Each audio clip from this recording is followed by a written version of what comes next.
శ్రీ వారాహి అమ్మవారి టెంపుల్, శ్రీ వారాహి అనుగ్రహ పీఠం, గాజుల రామారం, షిరిడీ హిల్స్‌లో ఉంది. ఈ టెంపుల్‌లో చాలా తక్కువ జనాలు ఉన్నారు. చాలా పీస్‌ఫుల్‌గా ఉంది. అమ్మవారి విగ్రహం అయితే చాలా పవర్‌ఫుల్‌గా, చాలా కళగా అనిపించింది నాకు. అండ్ ఈ టెంపుల్‌లో వరాహి మాతే కాకుండా కామాఖ్య మాత ఇద్దరు కూడా ఉన్నారు. అమ్మవారికి అటుపక్క, ఇటుపక్క అంగదేవతలు ఉంటారనమాట. స్వప్నేశ్వరి అండ్ ఉన్నత భైరవి అని. అండ్ కామాఖ్య దేవికి ఏంటంటే ఉన్నత భైరవుడు అండ్ ఉత్తిష్ట గణపతి అని ఇద్దరు దేవతలు అటుపక్క, ఇటుపక్క ఉంటారు. ఈ టెంపుల్ చాలా పీస్‌ఫుల్‌గా అనిపించింది నేను కూర్చున్నంత సేపు కూడాను. అండ్ నాకు ఇక్కడ తెలిసిన కొత్త విషయం ఏంటంటే అమ్మవారికి పంచబలి అని సమర్పిస్తారు.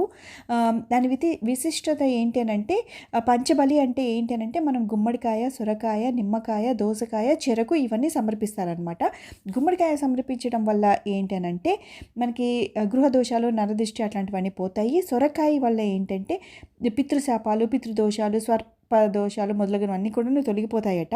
అండ్ నిమ్మకాయ ఈ ఈ బలి ఇవ్వడం వల్ల రాహుకేత దోష నివారణ, దుష్టశక్తుల నుంచి రక్షణ ఇవన్నీ కూడా దొరుకుతాయంటారు. అండ్ దోసకాయ వల్ల అనారోగ్య, శారీరక, మానసిక సమస్యలు తొలగిపోతాయని చెప్తారు.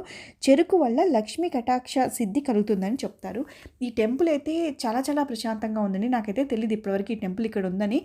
మా సిస్టరు వారాహి మాత టెంపుల్కి వెళ్ళాలంటే వెతుక్కొని వెళ్ళాము. అండ్ చాలా చాలా పవర్ఫుల్. నాకు చాలా చాలా ప్రశాంతంగా అనిపించింది.